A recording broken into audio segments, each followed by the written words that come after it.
చూస్తున్నాం. తెలంగాణ రాష్ట్రంలో సంచలనంగా మారిన ఫోన్ ట్యాపింగ్ కేసు రోజుకో మలుపు తిరుగుతోంది. ఈ కేసులో కీలక నిందితులుగా ఉన్న ప్రభాకర్ రావు, శ్రవణ్ రావులు ప్రస్తుతం విదేశాల్లో ఉన్నారు.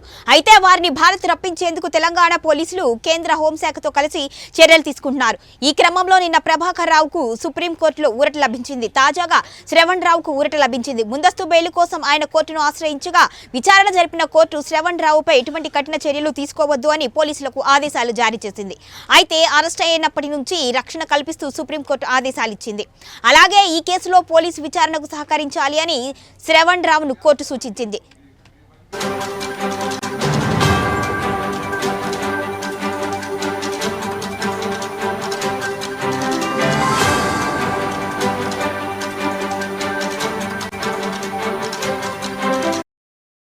ఇక తెలంగాణలో సంచలనంగా మారిన ఈ కేసు స్పెషల్ ఇంటెలిజెన్స్ బ్రాంచ్ చుట్టూ తిరుగుతోంది. 2023 మార్చి 10వ తేదీన పంజాగుట్ట పోలీస్ స్టేషన్లో కేసు నమోదు కాగా ఇందులో ఎస్ఐబి మాజీ ఓఎస్డీ టి ప్రభాకర్ రావు ప్రధాన నిందితుడిగా ఉన్నారు. అతనితో పాటు డీఎస్పీ దుగ్గ్యాల ప్రణీత్ రావు, అదనపు SP Bhujanga Rao, Tirupathanna, Hyderabad task force మాజీ ఓఎస్డీ రాధాకృష్ణరావు, ఓ మీడియా సంస్థకు చెందిన శ్రవణ్ కుమార్లు కూడా నిందితులుగా ఉన్నారు.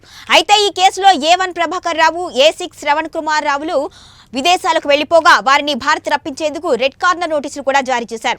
మిగిలిన నిందితులను ఇప్పటికే పోలీసులు ప్రశ్నించగా ప్రస్తుతం వారంతా మధ్యంతర బెయిల్పై ఉన్నారు.